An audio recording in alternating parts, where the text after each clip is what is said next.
And so, hello guys! Welcome na naman po sa panibagong journey ng aking buhay. And for today's video, ay samahan niyo po akong mag-train kasama itong mga batang ito sa pagtakbo ngayong araw. Nakahapon pa lang ay inaaya na rin nila akong tumakbo at mag-train kasama sila.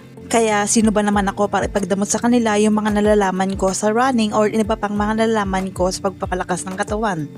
At kahit nga lang sa simpleng paraan ay mamotivate ko sila sa pangarap na hinahangad nila. Masaya na nga akong natututo sila at namomotivate at nagpupursige sa buhay. Na kahit habang bata pa lang sila ay mataniman mo sila ng magagandang advices or experience ma-share mo sa kanila yung mga natutunan mo sa iyong journey katulad ko. Na kahit hindi man ako yung pinakamalakas or elite sa ibang tao, at least may mga tao akong namomotivate sa small step na ginagawa ko. At siguro nga ay may dahilan pa kung bakit nga pa ako nandito sa punto or sa sapatos na sinusuot ko ngayon.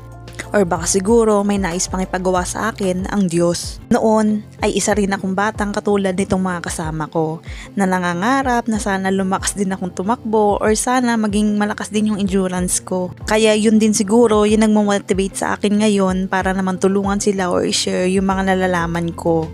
Kung noon talaga makikita nyo naman din ako sa daan na nag-iisa palagi akong tumatakbo at nagpapalakas at nag-e-ensayo. Kaya gusto ko rin samahan itong mga bata na ito habang nagde-train sila or nag-iensayo na lumakas pa. At may push din yung limits nila at makita talaga yung tunay na kakayanan nila. At kumbaga sa puno ay diligan mo sila ng maayos at alagaan mo sila ng maayos at para magbunga sila ng maayos pagdating ng panahon. At umpisa pa lang ito at hindi pa dito natatapos ang ating journey. At lahat tayo ay marami pang tatahaking pagsubok at haharaping mga problema sa ating buhay kaya dapat maging handa tayong harapin ito. At ayun nga, back to training na ulit tayo. Ayan, nag-sit up, nag-pull ups na nga din sila at mamaya tatakbo nga ulit din sila dito sa may oval. At sabi ko nga din sa kanila, yung abs exercise na yan o yung sit up na yan ay nakakatulong sa pagtakbo.